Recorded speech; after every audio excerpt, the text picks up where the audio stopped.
nauhoituksen päälle. No niin, eli kaikille avoin kahvihetki ja pohditaan vähän, mitä on metamarkkinointi. Ja tämä lähti tosiaan niistä kauhujutuista ja huijauksista ja rahojen menettämisistä ja muista tällaisesta. Ja sitten se tuntuu vaikealta. No mä voin sanoa, ei se ihan kauhean helppoakaan ole, mutta tekemällähän sekin helpottuu tietysti. Ja eteisessähän on niin kuin suurin osa porukasta niin mukana metamainonnan kautta.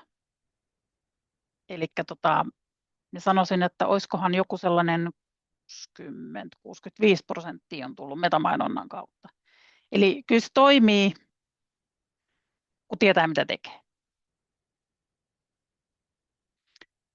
Ja no lähtökohtaisesti, yes. Nyt minä teen pienen, saanko minä nyt muutettua, taas hetkinen. Noin, ja sitten minä laitan vielä spotlight noin, niin sitten nyt ei näy tallenteella muita kuin minut toivottavasti. Niin Metahan on niin kuin yritys, joka omistaa Facebookin, Instagramin, Messengerin ja WhatsAppin. Ja yleensä me tarkoitetaan metamarkkinoinnilla sitä nimenomaan sitä maksettua mainontaa. Ja sehän voidaan jakaa kaikkiin näihin alustoihin. Mä en ole ihan varma, meneekö se ton Business Suiten kautta niin WhatsAppiin. Käsittääkseni se pitäisi olla mahdollista. Ja se, miten se eroaa siitä orgaanisesta sisällöstä, eli se orgaaninen sisältö on sitä, mitä me tehdään siellä somessa, siellä meidän omalla tilillä. Ja se näkyy sun seuraajille ja sitten se näkyy siellä tutkiosiossa niin myös muille tietyillä edellytyksillä. Se on sitä maksutonta sisältöä. Algoritmi yleensä päättää, että kiinnostaako se ketään. Jos ihan tarkkoja ollaan, niin ne sun seuraajat päättää sen algoritmin kattavuuden. Eli jos sä saat siihen sitoutumisia, sä saat ihmiset pysähtyä sitä katsomaan, niin algoritmi tulkitsee sen, että tämä on hyvää sisältöä ja tätä halutaan nähdä. Ja silloin se lähtee laajentamaan sitä näkyvyyttä sille. Ja orgaaninen sisältö usein tuo niin hitaampaa kasvua. Sitten siinä metamainonnassa sä pystyt valitsemaan sen kohderyhmän, sä pystyt valitsemaan ihan jopa vaan ainoastaan niin kuin oman paikkakunnan, tai sä pystyt valitsemaan sen sun yrityksen niin kuin ympäriltä esimerkiksi 20 kilometriä tai 40 kilometriä, mihin se näyttää sitä, tai kelle se näyttää. Ja siihen tosiaan täytyy käyttää sit sitä rahaa, ja sä päätät itse sen budjetin ja kohdennuksen. Ja sillä voi skaalata nopeasti, tai sitten se ei toimi ollenkaan. Kaksi ääripäätä. Ja sillä voit määrittää, että minkä mukaan sä niin kun haluat tavoittaa niitä ihmisiä. Eli siinä voidaan ottaa ikää, sukupuolta, sijaintia, voidaan ottaa vaikka yrittäjiä tai ne on kiinnostuneita esimerkiksi liikunnasta tai jalkapallosta tai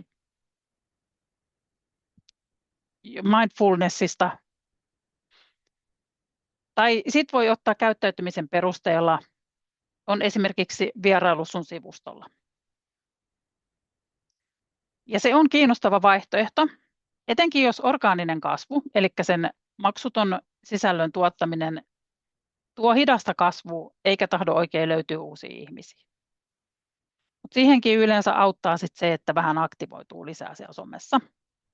Eli ei välttämättä tarvitse maksaa kenellekään siitä, että sinne tulee niitä uusia ihmisiä. Jos sulla on selkeä tuote tai joku tapahtuma, johon sä tarvit niin kun ihmisiä ja sä tarvit näyttää sitä, että se on olemassa se sun tuote tai tapahtuma, niin silloin maksettu mainonta on ihan jees. No sitten on se, että jos sä haluat tavoittaa esimerkiksi hyvin spesifin kohderyhmän. Esimerkiksi niin kun sanotaan, no voisi vaikka ottaa esimerkiksi niin kuin diabeetikot niin Etelä-Pohjanmaalla.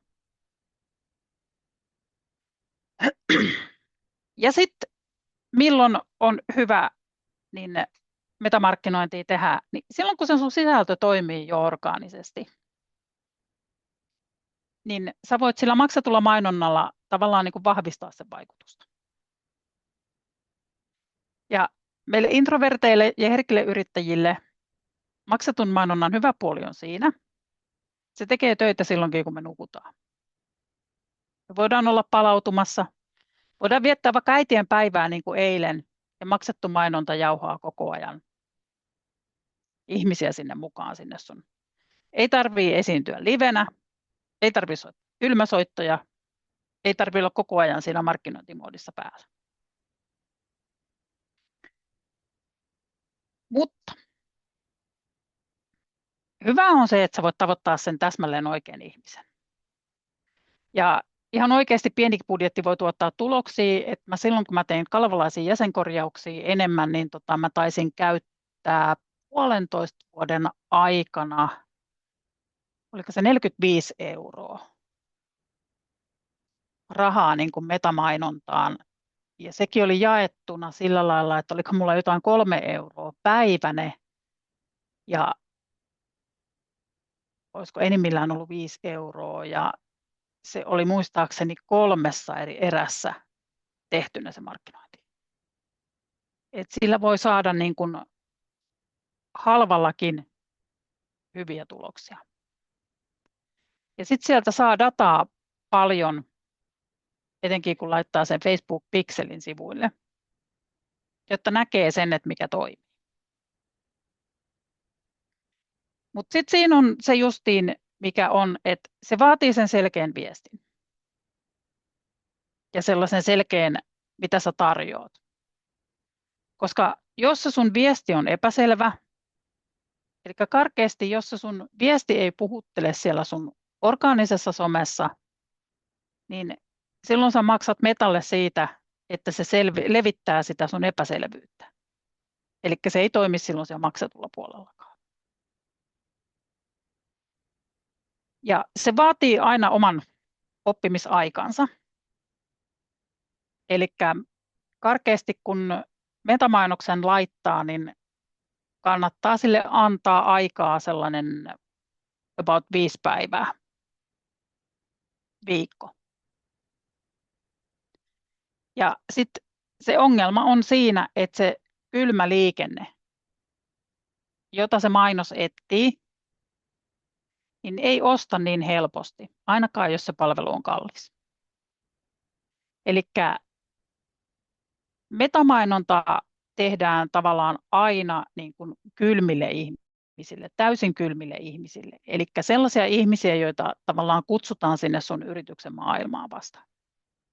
Silloin sen viestin täytyy olla tosiaan sellainen, mikä puree.